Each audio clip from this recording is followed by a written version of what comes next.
Hello, welcome to the Talking City podcast coming to you from the Manchester Evening News. My name is Joe Bray. I'm in Manchester, and in a much better place than Manchester is Simon Bajkowski in Madrid, ready for what is a very, very big game in the Champions League. Pep Guardiola says City have a 1% chance of overcoming their 3-2 deficit in that Champions League. But we're here to tell you that maybe they do, maybe they don't. I don't really know whether we agree with Pep or not. I know Carlo Ancelotti is denied that is the case today. First of all, Simon, how was your journey out to Madrid? See any City fans going there with any optimism? Yeah, a few. Just sort of. I was on the 5:55 from Manchester via Amsterdam, and there are a few City fans going that way, and also going via Brussels at a similar time. But yeah, I think Saturday's kind of lifted the mood for everyone a bit, and a good performance and a good win over a good team has got people sort of a lot more optimistic than they were after the first leg, I think. It seems a pattern whenever I do these podcasts, I'll say, oh yeah, it's going to be a tricky game, or it's going to be this kind of game, and then it is entirely the opposite, because yes, it was a good win, yes, it was a good performance against Newcastle, and they are a good team, but I thought they were awful.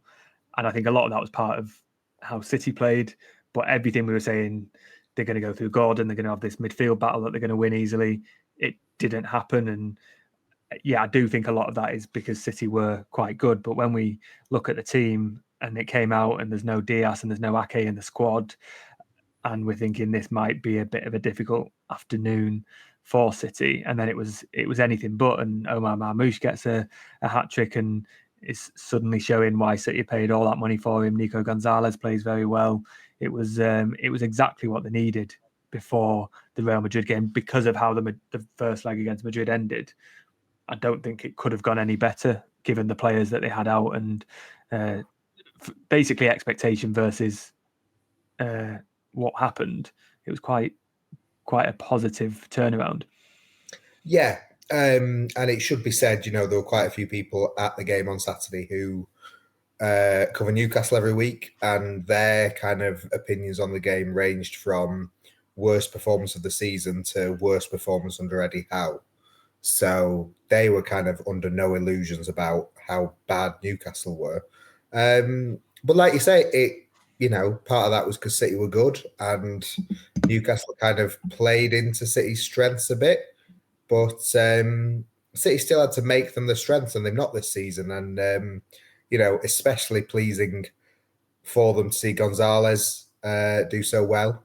And obviously Marmoush with the hat-trick, and Kusanov as well in the team. So it was, it was the January signings that we said, for months, can they give the first team a lift? Can they give the team a lift? And against Real Madrid, Pep barely used any, just Marmoush off the bench. But then against Newcastle, you kind of think at least two of them have played their way into the starting 11 for tomorrow night.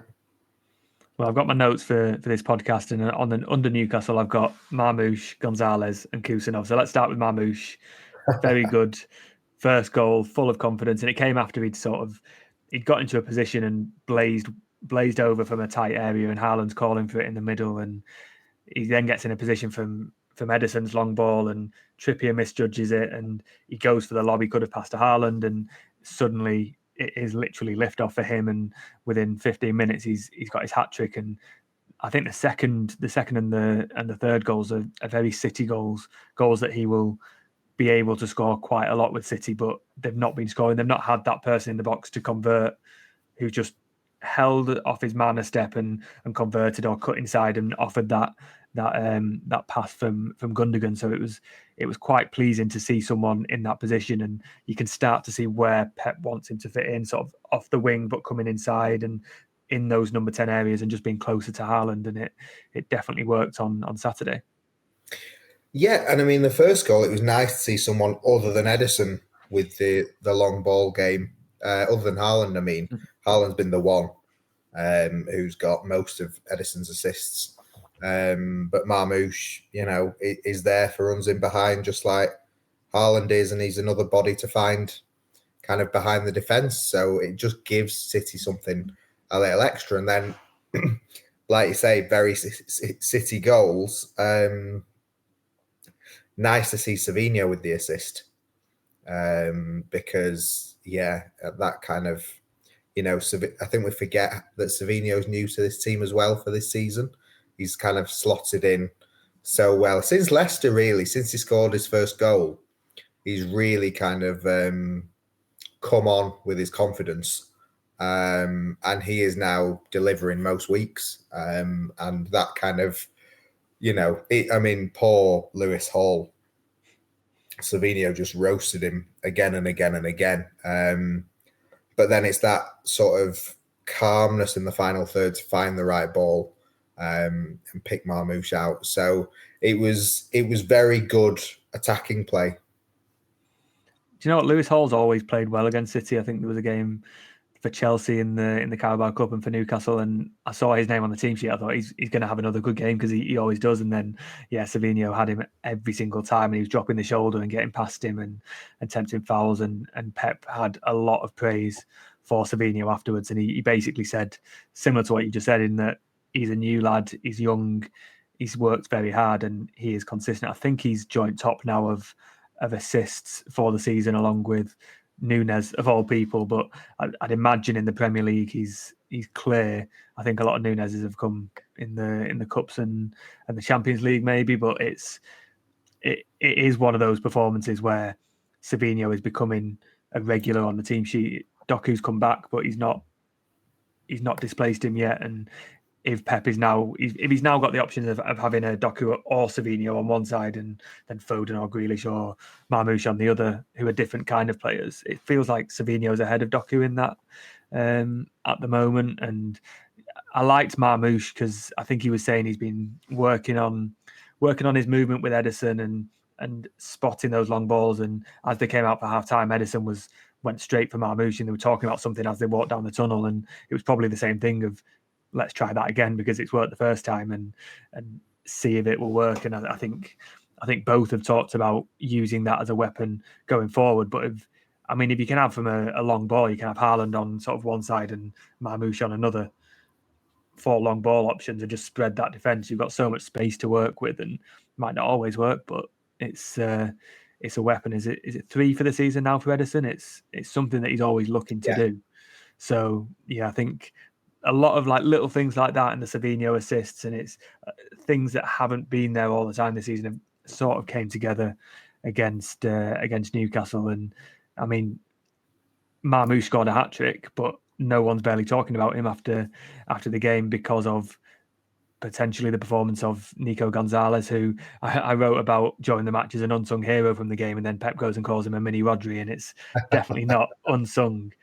But he just looked like he belonged in that midfield, and it's been so long since we've been able to watch City with a player like that. And I think there was that challenge near the end where Livramento looks to break, and he just steps aside, steps into him, brushes him off the ball, and passes back to a blue shirt. But if he doesn't make that challenge, and Kovacic hasn't always done that, and Gundogan hasn't always done that, it's 3-on-3. And that's where City have been overloaded all the time this season and ran through the middle. But he was there, and someone hasn't always been there this season. And I think that is a sort of thing that impressed Guardiola more than a lot of things in that display from Gonzalez.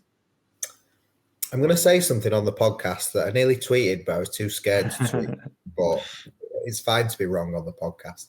I think City kicked off the match. They passed it back to Nico Gonzalez. I'm pretty sure that's the first time in about 2 years, or midway through the treble season, they started passing back to the keeper at the start of every match. That was what they did. And I'm pretty sure that is the first time, incredibly niche, but they've not. But they passed it to Gonzalez, and Gonzalez started the play. And it felt like that just set the tone for him. And straight from, the very first second of the game, he had the ball, he was in control, and he was going to dictate what City were going to do. And he just did everything brilliantly. And you can go long like Ederson did for Marmoush for the first goal, But at the same time, you've got this guy that is just at the centre of everything, playing those short passes that they've missed, just taking everyone along. I think that's the first Premier League game this season that City have not conceded a big chance against them. And, I think 103 passes attempted from Gonzalez, 100 completed, like incredibly classy display. Having given one hell of a bump at Leyton Orient, and you think, is he ready? Like, yeah, he's ready. And he's another, I think, that you just think he has to be in the team against Real Madrid because they look just completely different proposition with him. And, the difference with him in that game compared to Gundogan or Kovacic was night and day. It was, if you think about that Leyton Orient goal where he sort of gets crowded out and dwindles on it or miscontrols it or whatever, there might have been a couple of times like that, but he made a point of just trapping it better. And whether he had that on his mind a couple of times, like saying that in the first 5 minutes, he just passed it back to Ederson, but he did the right thing and kept it simple and didn't try anything too fancy. And it clearly is harder than it looks given what we've seen this season in doing that. And I can see why Guardiola says he's a mini Rodri, because it was that sort. He's got that sort of look, hasn't he? He's that sort of build, that sort of physicality that maybe John Stones has a little bit, but he's not that kind of player in terms of the interceptions, and just he's not going to be the best footballer in terms of technical ability and passing a ball or crossing and anything like that. But he knows where to be, and Pep talked up his education from La Masia and Barcelona and said he wanted to sign him a few years ago for the City Academy, but probably realised he was better being educated in Barcelona than City, and he kept tabs on him and might have tried to sign him earlier, but it feels like he's come at a right time. And I don't want to big him up after 1 and a bit games, but it was a very, very promising debut, and it was one of them where you can see where he fits in and where he will fit in, and you would expect a performance like that puts him in against Real Madrid. I would not be shocked if Pep didn't. I think he might try and I don't know. I've got a feeling Pep might try and go for what he knows, but you also have to be brave and take some risks to turn things around against Real Madrid in this one. So he might be the one, and he made other players a lot more relaxed. That was probably the best we've seen Gundogan in a long time, because he didn't have to think about defending as much, and he could actually look about getting forward. So if he can do that, which is sort of the Rodri effect, that's what Rodri does, isn't it? That could be a boost for the rest of the season as well. Yeah, he's kind of got a languid style about him, and I don't want to be too harsh on Kovacic, because I feel like I'm usually harsh on Kovacic. But Kovacic, in this season when he's struggled as City have struggled, always feels like he's like one bad touch away from giving away control. Whereas Gonzalez, every time he got it, felt like the team just kind of breathed and everything kind of settled. And Pep has spent about 6 months on the touchline going like this. And it felt like for the first time he didn't actually he still did it anyway, but he didn't have to as much, because Pep was absolutely loving Gonzalez. That Livramento challenge, he had his hands above his head and he was trying to get the crowd to applaud him as well. And you could tell he was just absolutely buzzing with what he was seeing. Yeah. And, why not? He's waited 6 months for something like this, and he's finally got a player who can do what he wants in that midfield. I just think he has to play him tomorrow night against Real. I think it's one of those where maybe we're getting carried away because it's just one game, but for the collective impact he had on the whole team, I just think you can't ignore that. And I don't think there's anyone that could come in to the team that could do that and have that effect.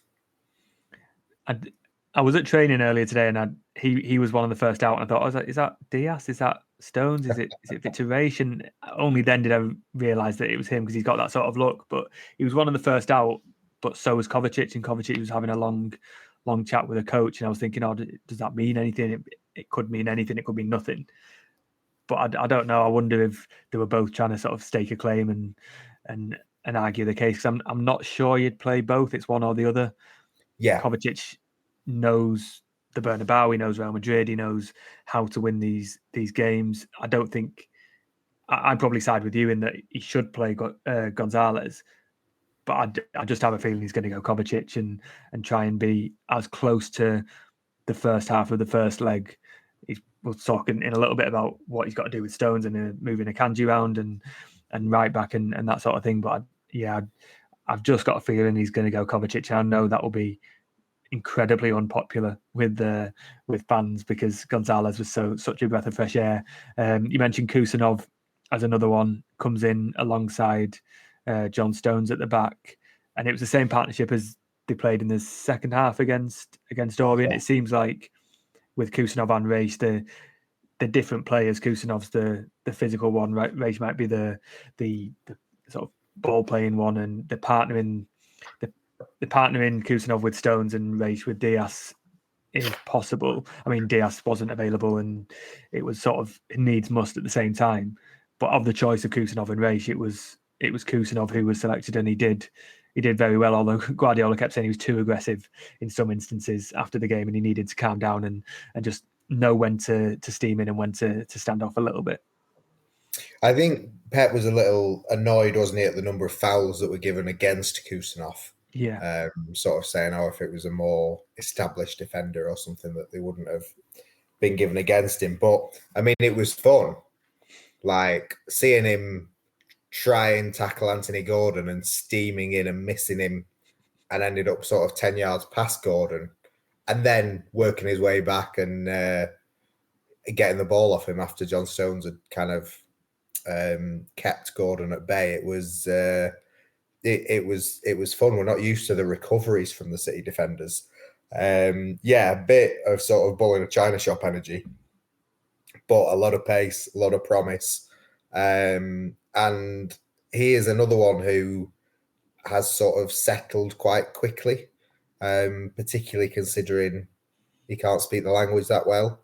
Like Pep's sort of gesturing everything he can to try and make it sure he knows what he's doing, but it felt like, it's just funny because that obviously that first thing against Chelsea was so weak and limp, whereas basically we've seen no softness from him since. Everything's been hard, like right at it. And he's been defined in everything he's done. There's no hesitation, whether it's right or wrong. He's not making that same mistake again, and fair play to him. Yeah. And I think he is one who can who has shown that he can step in and play in the Premier League. Not sure he starts against Real Madrid, but he's been bought as one for the future. He was pulling out all the tricks and flicks in the rondo in training. So Pep sort of gestured at the end of the press conference that he's really shy and timid, and maybe that's within himself in the canteen and dressing room and stuff. But he was not afraid, and he seems to have settled quite well. And even just looking at him in training from the Bruges game, where it's his first session, and you could see him looking around, and he didn't know anyone, and he was looking around for someone to tell him where to be and what to do and how to act. Now he's just going for it, and clearly the language is still an issue, but he's got stuck in and he's trying to make the most of it, and he played quite well, and it was a much better second Premier League appearance than his first. One more thing to touch on from Newcastle is the captaincy, and there was a lot of players missing, and it didn't strike me straight away, but it was Harland who was named captain, and you've still got Gundogan, who's captain number 6, now number 5 in Walker's absence. You've got John Stones, who's worn the armband before, but it was Harland, and Pep says after the game he intervened. He's nominated Harland as one of the captains now because he signed this long-term contract, and he's going to be a captain in future, so he may as well be a captain now. And if he'd said that a year ago, it would have felt, it's a bit way off. That doesn't feel like Harland.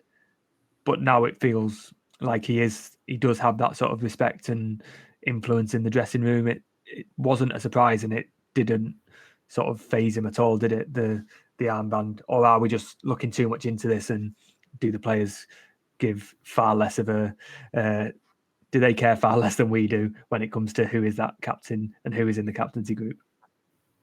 I think it sort of speaks to how settled Harland is now.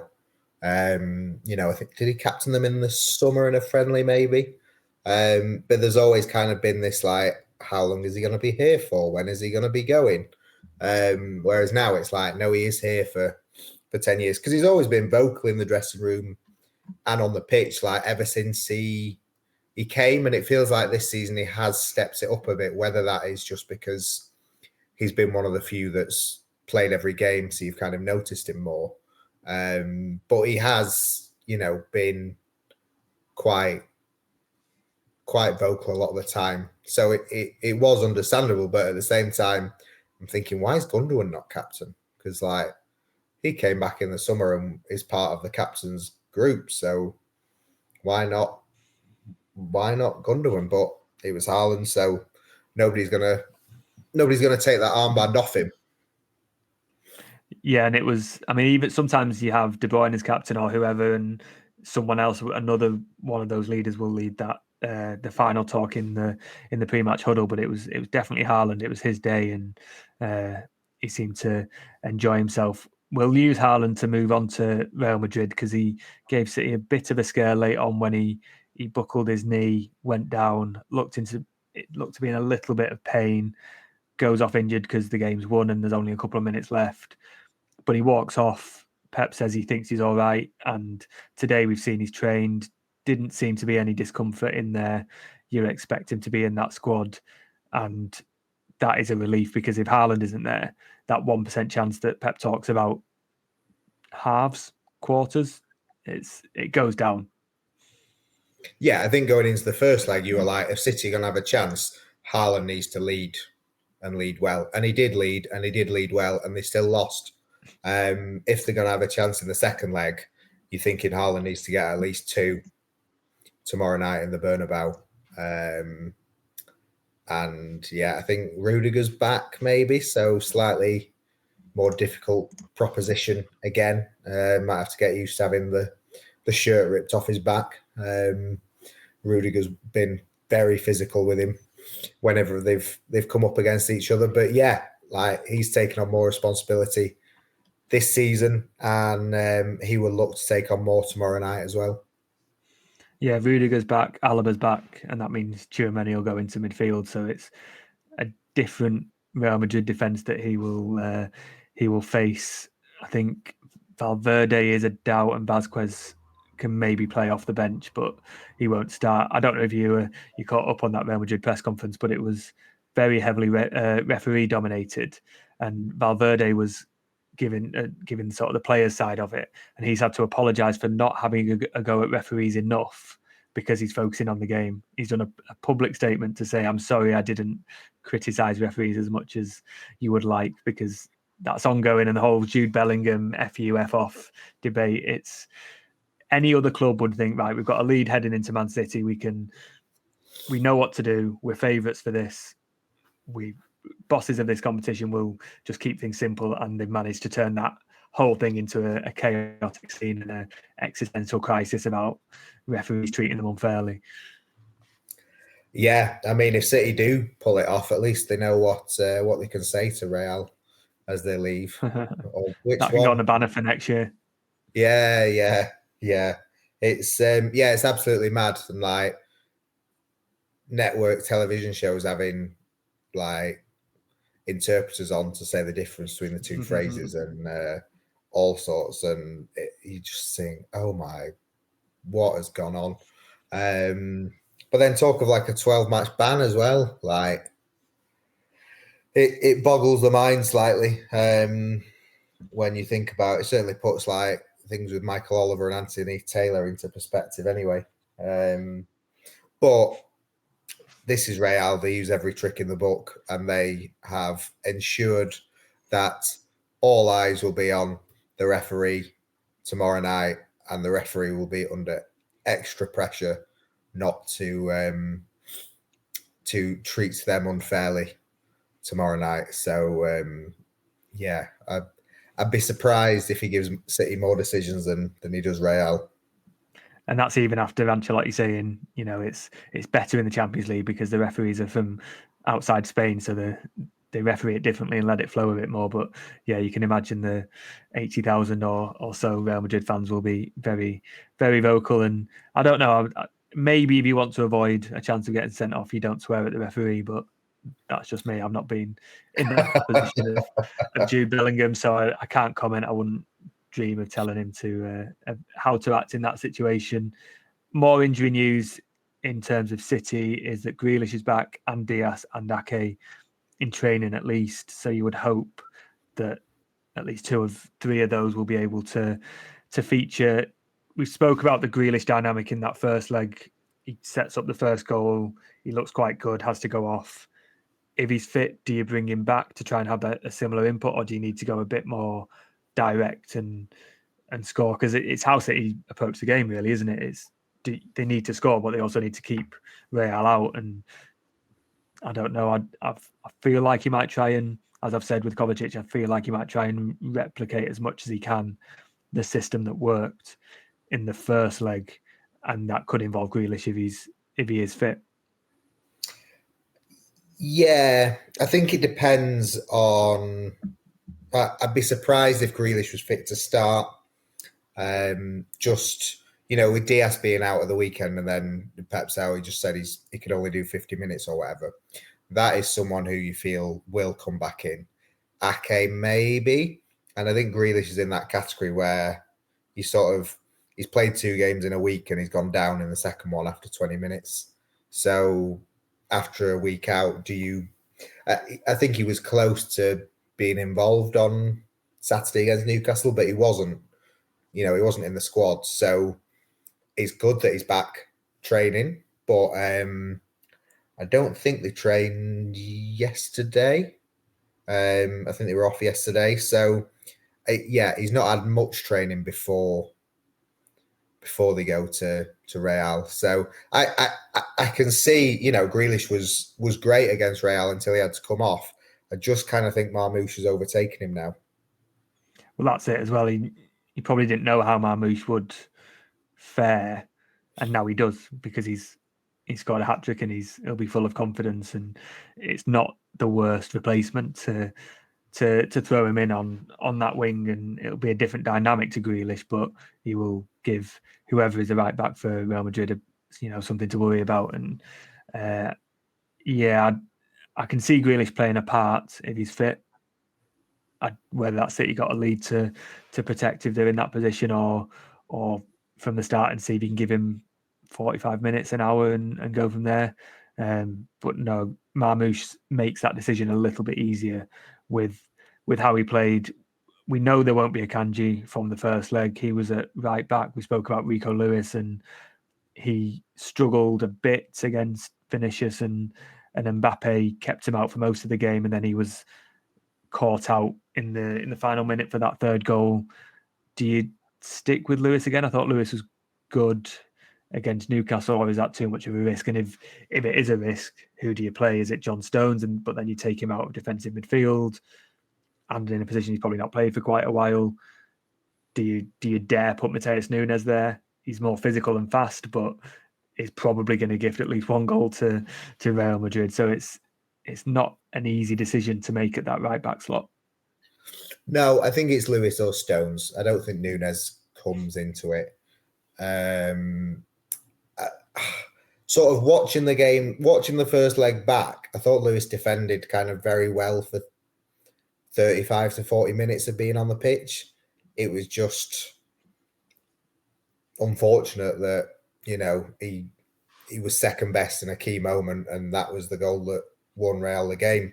And also kind of Vinicius took him on in that first minute of the half, and then Mbappe went on that side as well, and it was uphill from there. But I thought he did well until the very end. I think if Nathan Ake is fit, there's a temptation to play Stones at right back. You have Guardiola, Ake, Diaz, and Stones. And then you maybe have Stones kind of inverting from right back in alongside Gonzalez, and Guardiola pushing up. So I could see that and have sort of like the 2-3 kind of build up. But as you say, is Stones better in a central position? Is he better pushing up a bit, just kind of naturally rather than coming in? And that's relying on both Diaz and Ake being fit, which they might not be. Yeah. But I think kind of fundamentally, nobody's expecting City to win this game. So it's a free hit in that sense.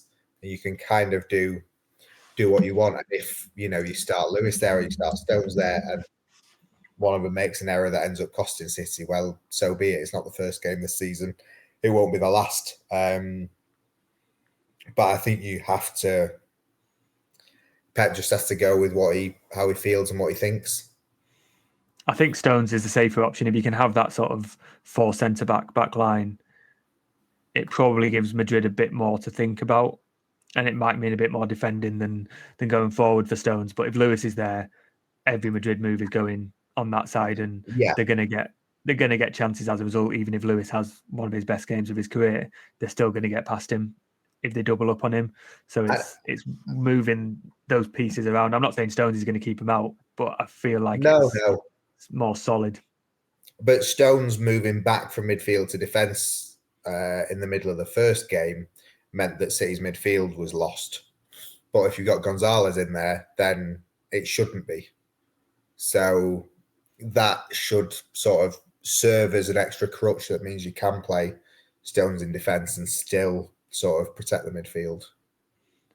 A piece you wrote for today or yesterday was about Kevin De Bruyne, and of the players that you mentioned working backwards, there might not be a place for Kevin De Bruyne in that squad. And 2 of his best performances in a City shirt have come at the Bernabeu for me in 2020 and 2022. And he's often been the one to literally drag City to very, very good results there. And now he's in a position where he's no longer guaranteed that position. Would you start him, or is it a position where it's a bit of a risk to play someone like Kevin De Bruyne? Is Foden maybe a bit better in that role? Yeah. Well, I think Gonzalez has to start. I think Marmoush has to start. Savinho has to start, and Harland has to start. So that leaves 2 spaces in kind of midfield and attack.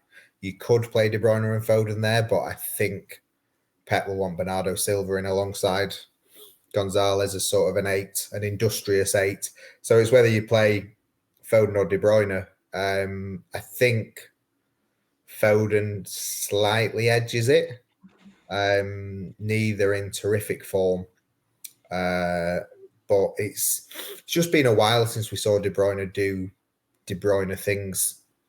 And yeah, he's been one of the best players in the world for a long, long time, but he's struggling to find his best form at the minute. So I would probably go Foden. I think I'd prefer to, if I was City or Pep, I would prefer De Bruyne coming off the bench to give you a good half an hour, maybe an hour, including extra time, rather than starting and having to bring him off. But that raises the other side, where if you go a goal down or 2 goals down, then you're chasing the game and you've got to bring De Bruyne on to sort of go through the motions. And that's happened a few times during the losing run when he was coming back from injury. And it's not how you want to see him. You want to see him dictating games from the start, but they probably have to realise he's not at that part of his career anymore. But at the same time, you think if City are going to win and they're going to do something, you need De Bruyne at his best. Yeah, and it might be one of those things like, City just need everything to click tomorrow night against Real.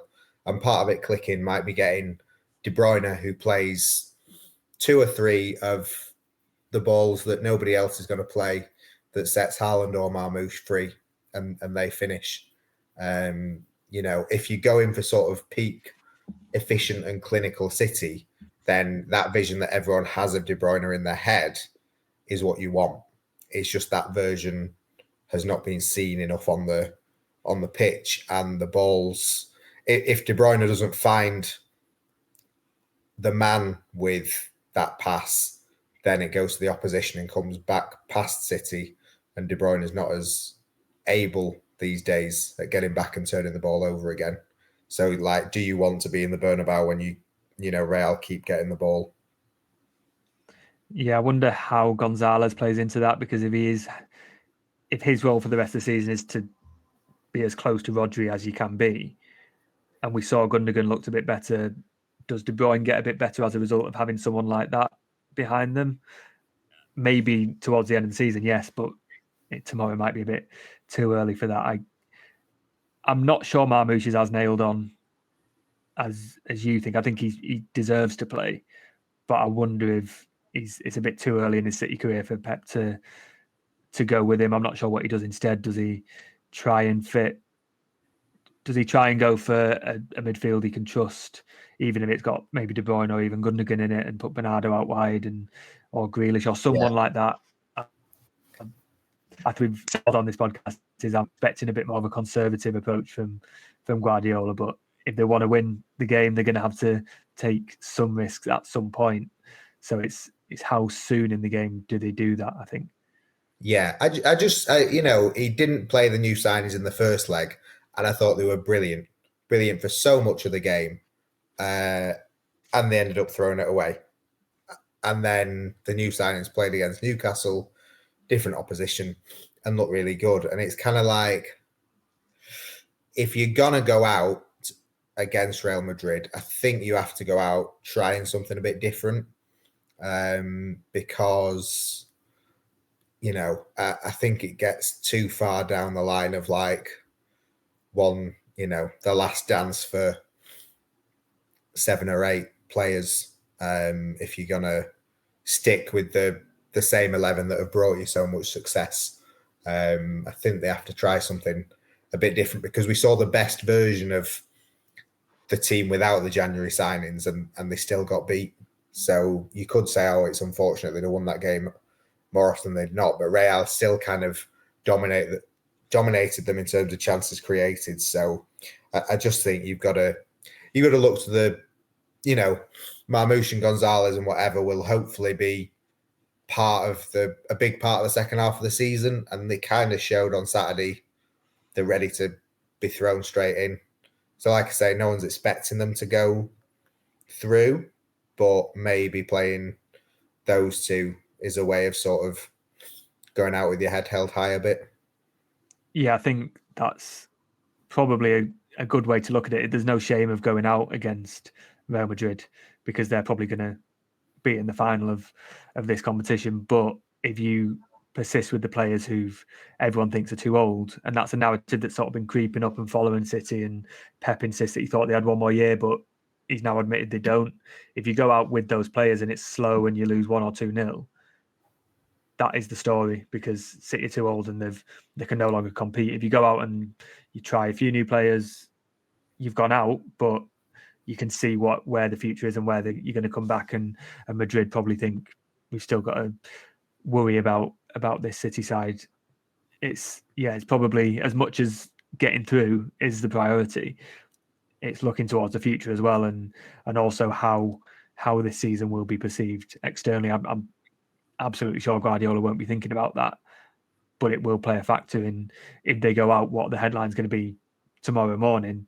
After the first game, it was in Spain, it was all, Pep's fragile and he's got too old a squad. Is it going to be, we've seen a brilliant game and City gave it their all, or is it they've got an old squad and they need to completely rebuild and they need to get rid of all of the players, and it's all doom and gloom? So I think, there are different ways to go out, and it'll be interesting to see how City approach it. I'm not saying they will. I think they have more than the 1% chance that Pep says.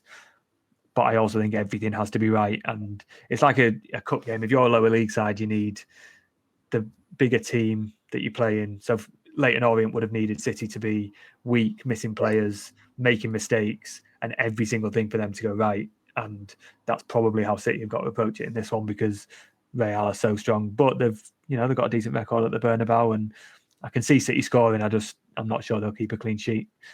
Can you see anything more than that 1% chance? Maybe 5.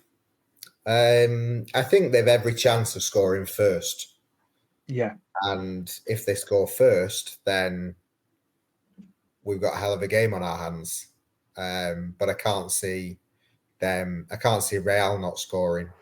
So I think City need to go in to the game thinking they need to score 2 or 3 to win the game. And like you say, Real have an off day and City have the best day they've had this season. I mean, we're talking about it will be one of the best results of Guardiola's career if they go through, because of the history of the form both teams are in. It would be astonishing. It's another one expectation versus what could be. Yeah, but like like you said before the first leg, he doesn't know which version of his team is going to come out, and there is a version of his team that goes out and wins the tie tomorrow night. It's just a very small percentage. Yeah, I think if I listened back to this, I'm probably talking as if they've gone out, but they absolutely haven't, and they can do it. I think if they go through, they might need extra time, which adds different complications onto Liverpool and fitness and everything like that. But no, I think Pep's probably being quite clever with that 1% chance, because he knows that's going to get picked up, and he's probably trying to take as much pressure off his players as possible. And I mean, certainly just looking at the mood in training, they're always laughing and joking, but it looked like they had no care in the world, and that's probably exactly where he wants his players to be. Because if you can't get yourself up for Real Madrid at the Bernabeu, then you're in the wrong sport. But also, if you start worrying, then I mean, City were 2 goals ahead and heading to the final at the Bernabeu a couple of years ago and got knocked out in 2 minutes. So there's no position of comfort when you're going into this game. So they may as well just go for it and believe in themselves, and that's absolutely what City do as well. They always believe they can do it, even if the results don't back it up. But also that team in 2022, like, there's no way they should have lost that game. But better teams than this version of City have lost it. Better City teams have lost at the Bernabeu or gone out of the Bernabeu. So not only is there no shame in this team going out, but why can't they, subvert the odds and make up for that game in 2022? I think they've got to go in thinking they're gonna attack, but at the same time, they can't go out, to all guns blazing. Well, I mean, last year's 3-3 was one of the best games I've seen in a long time. It was just attack, brilliant players doing brilliant things, not so much defending, but maybe a version of that could be it's high risk, but that might be the route. I genuinely don't know. That's why Pep's paid all the money and I'm sat here giving takes on what he does after the fact. Yeah, it's one of it. Hopefully, it will be an amazing game, and hopefully, City are in it for most of, if not all of the game. What you don't want is sort of Real 2-0 up after 10 minutes, and then everyone's sort of wondering why they've turned up. But it's like City have the quality, and they have the right balance and personnel to be able to win the game and win the tie. And like you say, Mr. Guardiola's paid a lot of money to work out what that is, better than we are. So it's on him to come up with the goods. I think we've covered all bases there, saying it's going to be tricky. They can do it. Over to you, Pep. Yes. Is it a game where it's worth asking for a prediction? Because I've got no idea. It could easily as be 2-1 City as 5-0 Madrid for me. I mean, I will say we both said on Saturday, didn't we, before the game? You went for 2-0 and I went for 3-1. They weren't team-specific predictions, but they were both only a goal out. So I think it might be 2-2 or 3-2 Real. Yeah,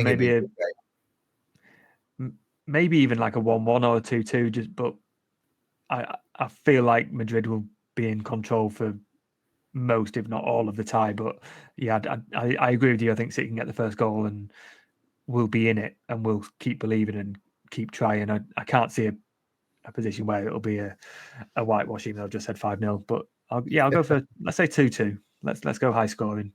Yeah. Let's leave it there. Si, you're off to Pep's press conference at the Bernabeu. We'll get confirmation on Harland, Grealish, Diaz, and Ake in terms of injuries, and hopefully as little referee talk as possible. See if Pep knows the difference between different variations of insults from his time in England.